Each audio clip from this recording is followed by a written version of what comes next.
मेरी पीजी की पढ़ाई की, पीएचडी में यहाँ से फुर्सत एक मेरा सब्जेक्ट हो गया। मैं इस छात्रावास का ऋणी हूँ, क्योंकि जिस छात्रावास में रह करके मैंने मेरी शिक्षा की ग्रहण की, पढ़ाई की, आज इस छात्रावास में भूल नहीं सकता। मैं आप लोगों को एक विषय अभी ध्यान में आया होगा, जो हम सब लोगों ने जोर शोर से बोला है।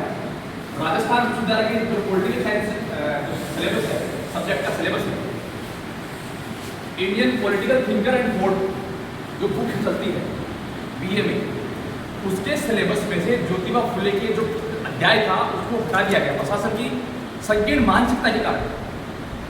ध्यान में है आप लोगों को?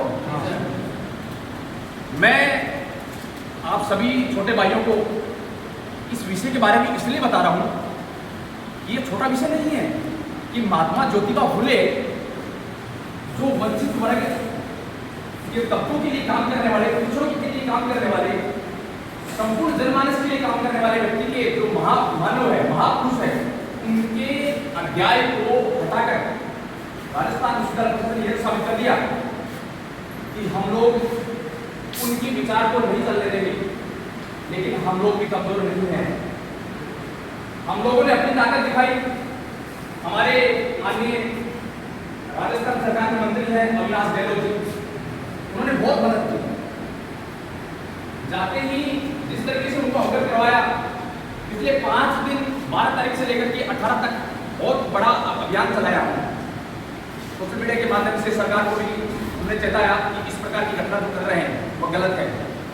हमारा समाज इसका स्वीकार नहीं करेगा ऐसी घटनाओं को, कि हमारे महापुरुषों का जिन्होंने महिला शिक्षा के उत्थान के लिए, बाल विवाह को रोकने के लिए, विधवा विवाह को बढ़ावा देने के लिए, छुआछूत को मिटाने के लिए काम किया, उनके अध्याय को हटा करके ठीक नहीं किया।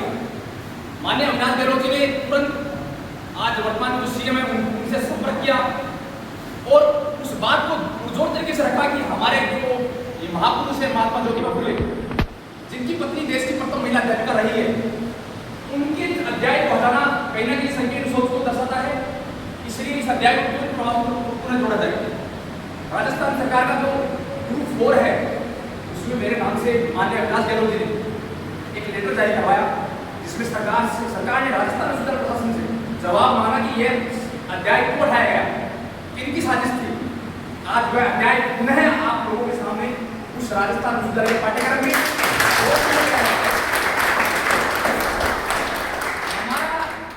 हमारा किसी से कोई विरोध नहीं है।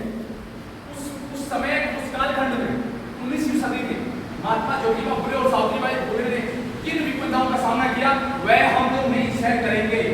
आज के जमाने में हम लोग सहन नहीं करेंगे। हम माननीय अविनाश गहलोत जी का धन्यवाद देते हैं।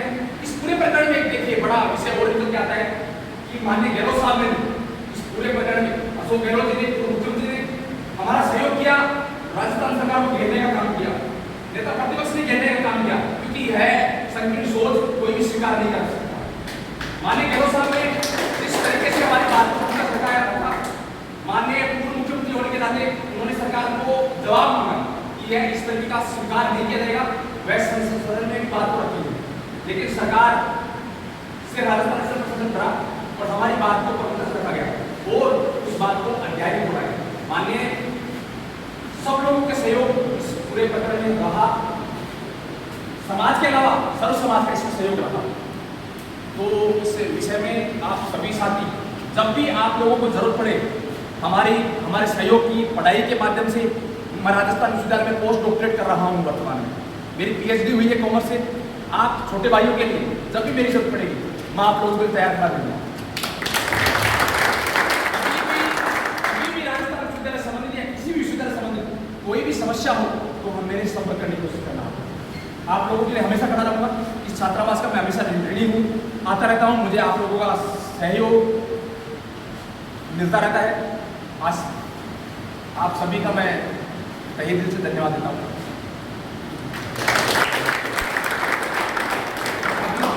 इन्होंने जिस मुद्दे पे बात की है